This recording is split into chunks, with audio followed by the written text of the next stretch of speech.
Hello friends, இன்றைக்கி சூப்பரான recipe தான் பார்க்க போகிறோம். மாவு இல்லாதம்போது 10 நிமிஷத்தில் இன்ஸ்டண்ட்டான தோசை எப்படி செய்யுதுன்னு பார்க்கலாம். 2 கப் கடலை மாவு எடுத்திருக்கேன்.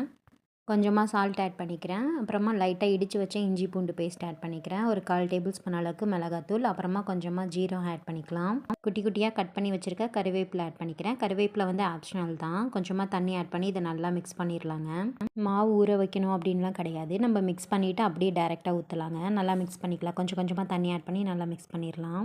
5 to 10 மினிட்ஸில் ஒரு பிரேக்ஃபாஸ்ட் பண்ணணும், இல்லை வந்து டின்னர் ப்ரிப்பேர் பண்ணணுன்னாலும் கண்டிப்பாக அந்த ரெசிபியை ட்ரை பண்ணுங்கள். டேஸ்ட்டும் ரொம்பவே சூப்பராக இருக்கும். தோசை நல்லா தின்னாவும் ஊற்றிக்கலாம், இல்லை உங்களுக்கு நல்லா நைஸாக மொறுன்னு வேணும்னாலும் கொஞ்சம் தண்ணி மிக்ஸ் பண்ணி ரவா தோசை டைப்பில் ஊற்றிக்கலாம். இந்த தோசை அப்படியே சாப்பிட்றதுக்கு ரொம்ப டேஸ்ட்டாகவே இருக்கும். இல்லை நீங்கள் தேங்காய் சட்னி வச்சு கூட சாப்பிட்டுக்கலாம். ஒரு டேபிள் ஸ்பூன் இப்போ வந்து எண்ணெய் ஆட் பண்ணிடலாம். கண்டிப்பாக இந்த இன்ஸ்டன்ட் தோசையை ட்ரை பண்ணி பாருங்கள். இந்த வீடியோ பிடிச்சிருந்தால் லைக் பண்ணுங்கள், ஷேர் பண்ணுங்கள். மறக்காமல் நம்ம சேனலை சப்ஸ்கிரைப் பண்ணுங்கள். தேங்க்யூ.